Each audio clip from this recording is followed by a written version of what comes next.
Halo, kembali bertemu dengan Hadi Susilo Arifin pada mata kuliah Politik Pertanian FPA 401 pada minggu ke-7.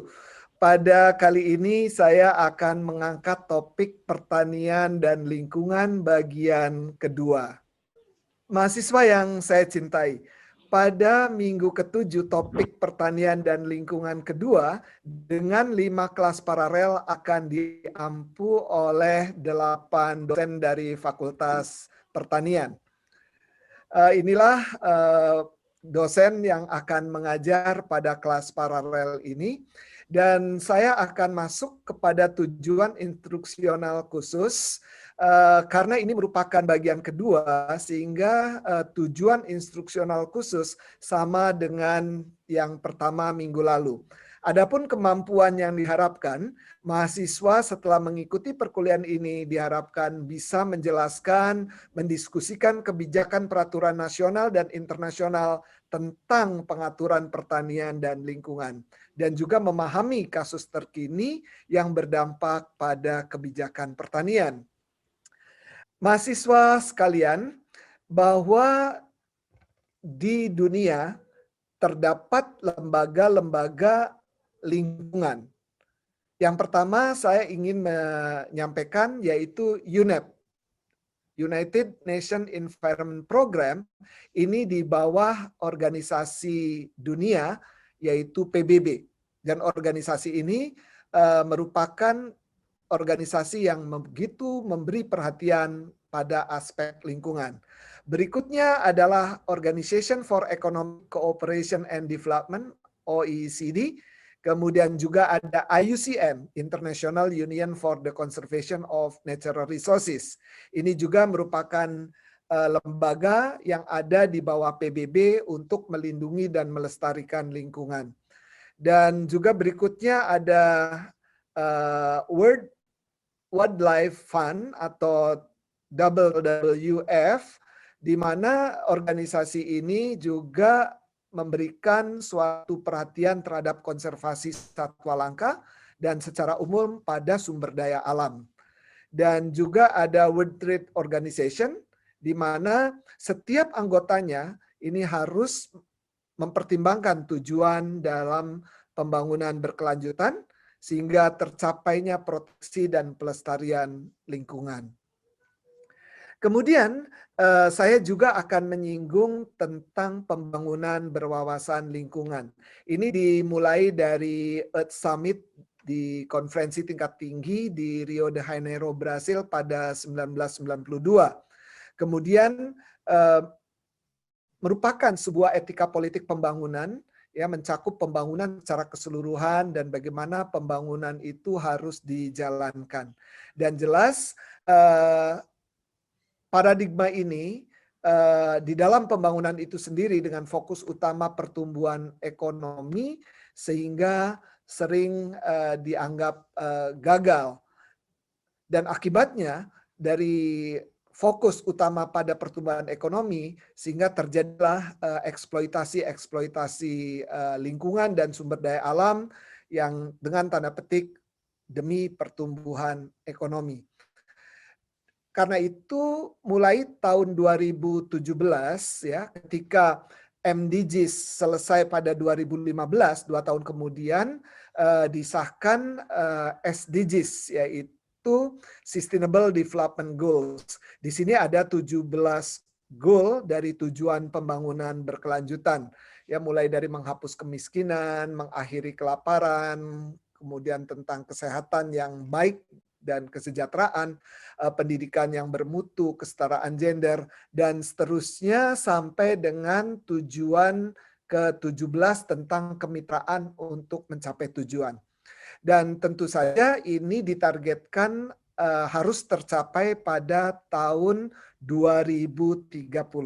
Dan Indonesia termasuk negara yang meratifikasi pada kebijakan tentang SDGs ini. Berikutnya, saya ingin menyampaikan tentang pembangunan berkelanjutan juga direspon oleh Indonesia melalui peraturan pemerintah nomor 59 tahun 2017. Saudara-saudara mahasiswa yang saya cintai bisa melihat bagaimana tujuan pembangunan berkelanjutan didefinisikan, yaitu yang tercantum pada ayat 1 pada peraturan pemerintah nomor 59 tersebut, yaitu bertujuan untuk menjaga peningkatan kesejahteraan ekonomi masyarakat secara berkesinambungan, menjaga keberlanjutan kehidupan sosial masyarakat, menjaga kualitas lingkungan hidup, serta pembangunan yang inklusif dan terlaksananya tata kelola yang mampu menjaga peningkatan kualitas kehidupan dari satu generasi ke generasi berikutnya. Karena itu, di sini kami buat skema tentang peta jalan atau roadmap dari tentang pembangunan berkelanjutan, kemudian bagaimana dilanjutkan dengan rencana aksi nasionalnya, dan pada tingkat daerah juga dilakukan rencana-rencana aksi daerah. Dan berikutnya juga di tataran internasional ada suatu konvensi tentang keanekaragaman hayati. Konvensi sendiri merupakan suatu agreement atau juga suatu hukum internasional, ya, kesepakatan-kesepakatan, dan juga ada pada tataran hukum internasional, yaitu seperangkat kesepakatan, standar, norm, atau kriteria sosial yang ditetapkan atau diterima secara umum dan seringkali berbentuk suatu kebiasaan. Nah, salah satu contohnya yaitu adanya Konvensi Keanekaragaman Hayati. Kemudian hal ini ada 3 tujuan yang telah ditandatangani pada 29 Desember 1993. Yang pertama adalah konservasi keanekaragaman hayati sendiri, kedua pemanfaatan komponen keanekaragaman hayati secara berkelanjutan, dan ketiga bagaimana distribusi keuntungan yang adil dan merata yang timbul dari penggunaan sumber daya genetik. Berikutnya tentang protokol. Ini merupakan kesepakatan antar negara PBB mengenai berbagai macam hal yang bersinggungan dengan isu internasional, dan biasanya kesepakatan ini menggunakan nama kota di mana isu tersebut pertama kali dibicarakan. Nah, sebagai contoh yang terkait dengan pertanian dan lingkungan, misalnya Nagoya Protokol. Ini merupakan suatu perjanjian tambahan untuk Konvensi Keanekaragaman Hayati atau CBD, kemudian memberikan kerangka hukum transparan untuk pelaksanaan yang efektif dari salah satu dari 3 tujuan CBD, ya, pembagian yang adil dan merata atas keuntungan yang dihasilkan dari pemanfaatan sumber daya genetik. Kemudian juga ada Cartagena Protokol, merupakan kesepakatan antara berbagai pihak yang mengatur tata cara gerakan lintas batas negara secara sengaja, suatu organisme hidup yang dihasilkan oleh bioteknologi modern, organisme hasil modifikasi genetik dari suatu ke negara lain oleh seseorang atau oleh badan atau lembaga. Nah, ambil contoh di Indonesia sendiri sebagai studi kasus tentang genetik modified organism, yaitu adanya penanaman kapas transgenik di Bulukumba pada beberapa masa lampau, yaitu di Sulawesi Selatan, di mana perusahaan Amerika Monsanto berusaha memasukkan benih kapas transgenik. Dan di sini kami cantumkan linknya untuk mengetahui lebih jauh tentang studi kasus GMO yang ada di Bulukumba tersebut. Berikutnya tentang Kyoto Protocol. Nah, ini merupakan nama resmi persetujuan yang terjadi di Kyoto, ya, pada tahun 1997 tentang zero emission. Nah, persetujuan ini mulai berlaku beberapa tahun kemudian, yaitu tahun 2005, setelah adanya ratifikasi resmi yang dilakukan oleh Rusia pada bulan November 2004. Jadi perjalanan konvensi, kemudian protokol, itu ditentukan oleh negara-negara yang persetujuan atau membuat ratifikasi. Dan dalam hal ini Indonesia termasuk negara yang meratifikasi Kyoto Protocol itu sendiri. Ada 3 hal penting dari hasil konferensi mengenai perubahan iklim. Ya, dalam hal ini adanya konferensi di Bali pada tahun 2007 yang dikenal dengan The Bali Roadmap dan juga munculnya REDD, lalu REDD Plus dan seterusnya. Nah, Bali Roadmap atau peta perjalanan Bali ini kesepakatan yang dihasilkan melalui sidang PBB yang dilaksanakan di Bali. Ya, bagaimana upaya untuk menyelamatkan bumi dari dampak perubahan iklim. Dan di situ ada kesepakatan dengan 4 agenda, aksi untuk melakukan kegiatan adaptasi terhadap dampak negatif perubahan iklim. Yang kedua, bagaimana cara mengurangi emisi gas rumah kaca. Yang ketiga, cara mengembangkan dan memanfaatkan teknologi yang bersahabat dengan iklim. Dan keempat, pendanaan untuk mitigasi dan adaptasinya. Dan kesepakatan itu ditargetkan waktu pelaksanaannya yaitu pada tahun 2009. Untuk di dalam negeri sendiri ada yang disebut dengan undang-undang, peraturan pemerintah, keputusan presiden dan lain sebagainya. Dan sebagai salah satu contoh yaitu misalnya ada implementasi undang-undang dan peraturan pemerintah di dalam perlindungan tanaman. Nah, di sini ada prinsip perlindungan hama terpadu, ya, di mana yang pertama bahwa tumbuhkan tanaman yang sehat. Yang kedua, optimalkan musuh alami. Kemudian yang ketiga, juga mengamati lahan atau kebun, ladang pertanian kita setiap minggu. Dan yang keempat, petaninya sendiri adalah yang bertindak sebagai ahlinya. Karena itu di sini sangat sentral peran petani di dalam prinsip PHT. Kemudian di dalam negeri ada Undang-Undang Nomor 7 Tahun 2004 tentang sumber daya air, di mana hak guna air terdiri dari hak guna pakai air dan hak guna usaha air. Hak guna air merupakan hak untuk memperoleh dan mengusahakan air. Sementara hak guna usaha air adalah hak untuk memperoleh dan mengusahakan air. Lalu pengelolaan sumber daya airnya sendiri adalah berdasarkan wilayah sungai atau das dengan keterpaduan air tanah dan air permukaan. Pada tahun 2007 juga telah diterbitkan Undang-Undang Nomor 26 tentang penataan ruang. Ini sangat penting di dalam pengelolaan lingkungan dan hubungannya dengan pertanian karena termasuk di dalamnya ada pasal-pasal menyangkut ruang terbuka hijau.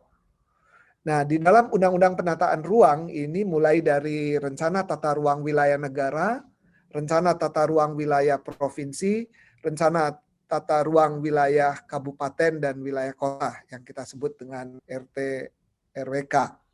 Nah, dalam hal ini dalam pasal 17 ayat 5 tercantum bahwa dalam rangka pelestarian lingkungan dalam rencana tata ruang wilayah ditetapkan kawasan hutan paling sedikit atau kita sebut dengan ruang terbuka hijau adalah 30% dari luas daerah aliran sungai. Dan 30% ini terdiri dari 20% ruang publik dan 10% dari ruang privat. Dan di dalamnya termasuk untuk ruang terbuka hijau pertanian. Kemudian pada tahun 2009 diterbitkan Undang-Undang Nomor 41 tentang perlindungan lahan pertanian dan pangan berkelanjutan.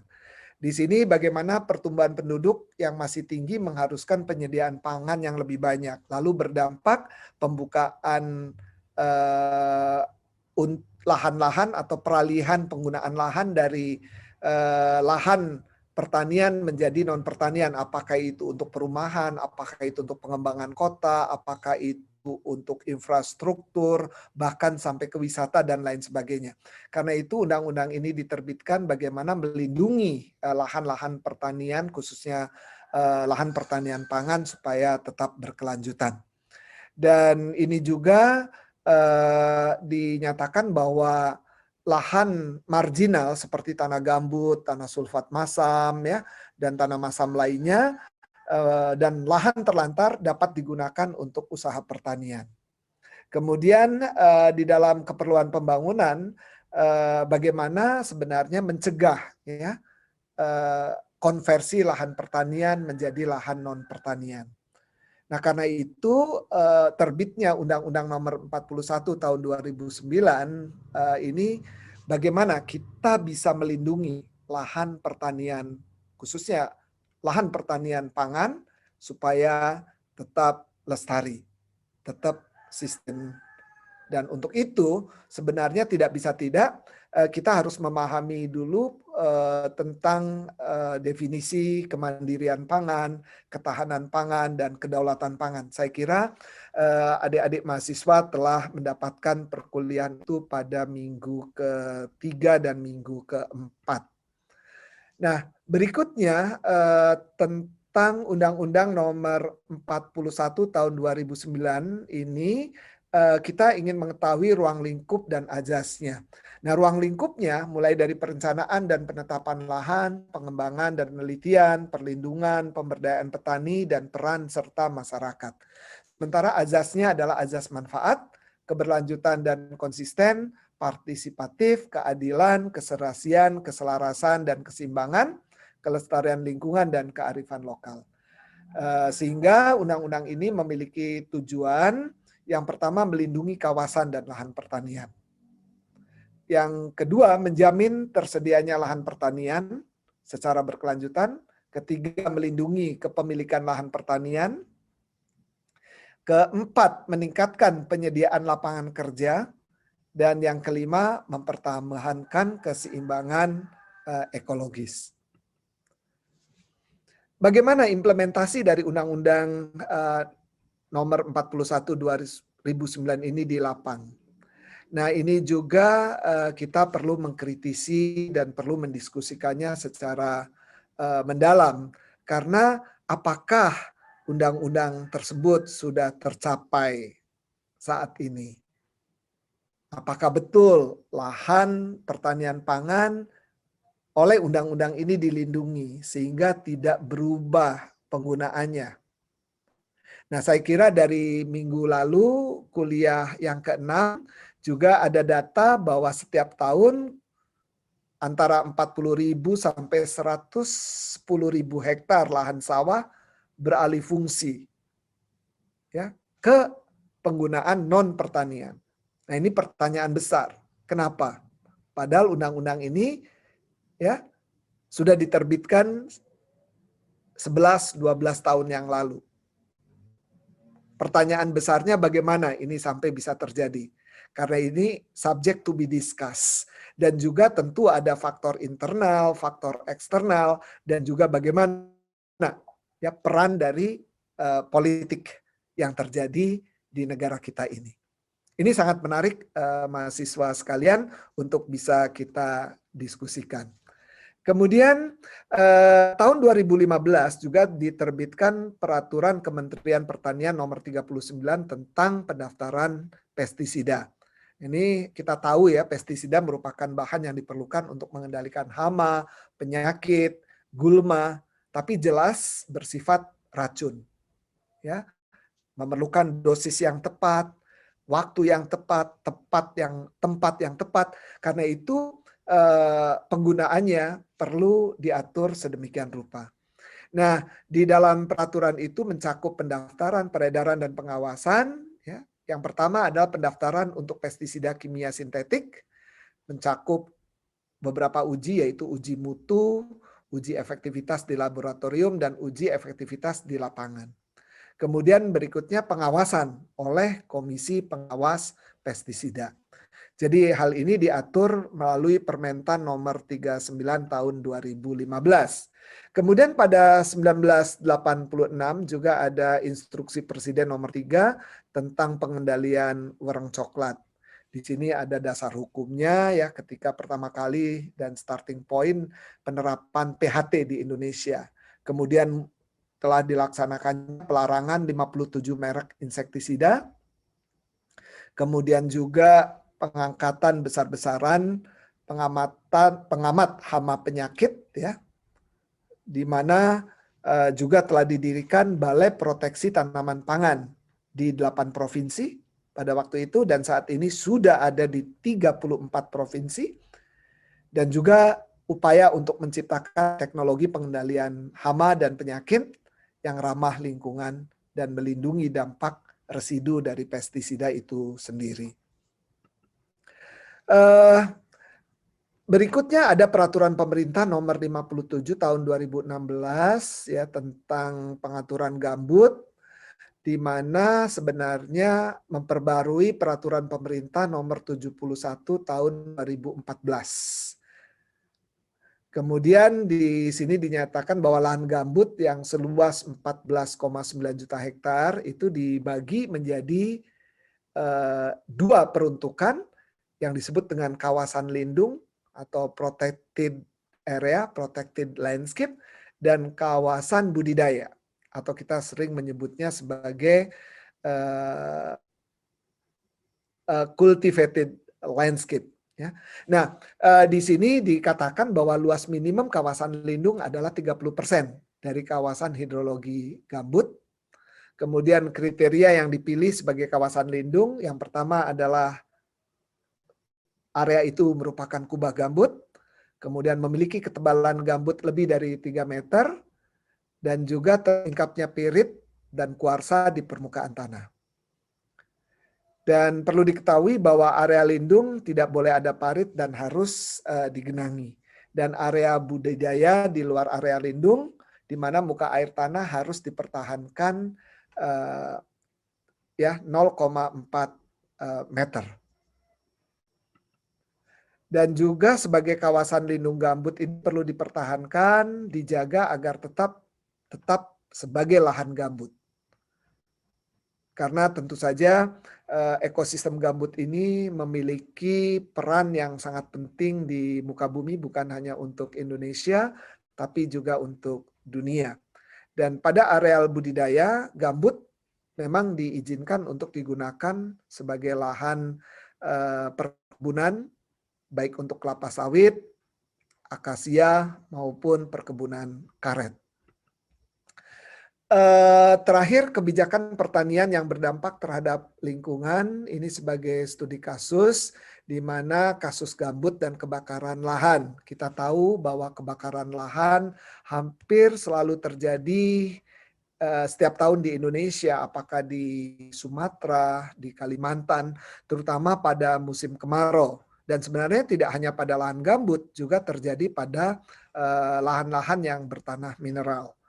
Dan kita catat kebakaran besar pernah terjadi pada tahun 1997 dan juga pada tahun 2015. Nah, kebakaran ini sering terjadi di daerah gambut, saya katakan tadi, sekalipun juga terjadi pada tanah-tanah mineral.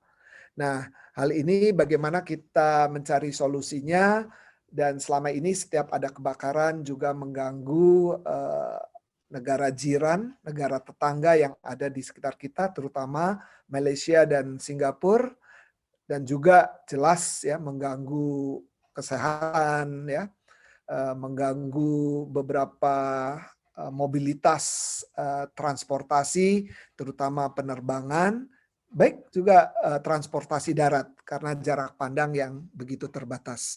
Dan sekali lagi ini perlu respon dari kita semua memahami kasus-kasus yang terjadi dan bagaimana hubungan pertanian dan lingkungan ke depan bisa lebih baik dan mencapai tujuan pembangunan yang berkelanjutan. Dan ini sebagai penutup, saya memberi gambaran bagaimana suatu praktek agroforestry landscape atau analisis landscape agroforestry ya dalam kajian pendekatannya adalah skala landscape. Jadi di sini bisa dilihat bagaimana suatu kombinasi tegakan pohon dengan cash crop dalam bentang landscape.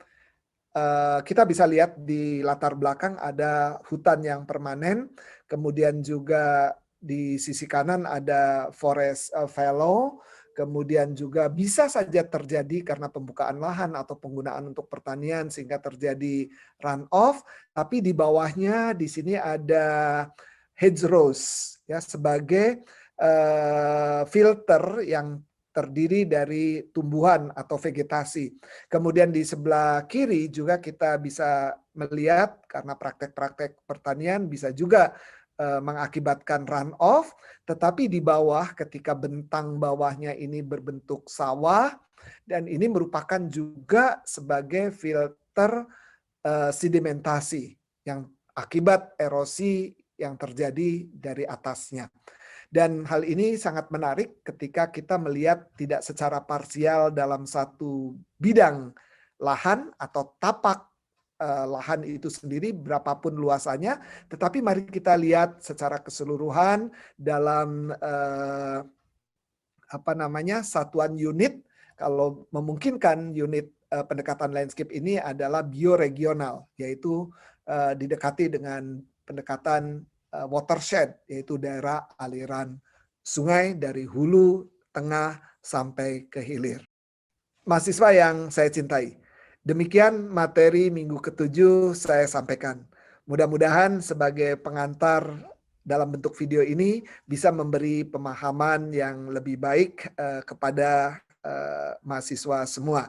Dan silakan Anda mendownload materi PPT dan juga video ini di New LMS IPB. Sampai jumpa lagi. Selamat menempuh ujian tengah semester.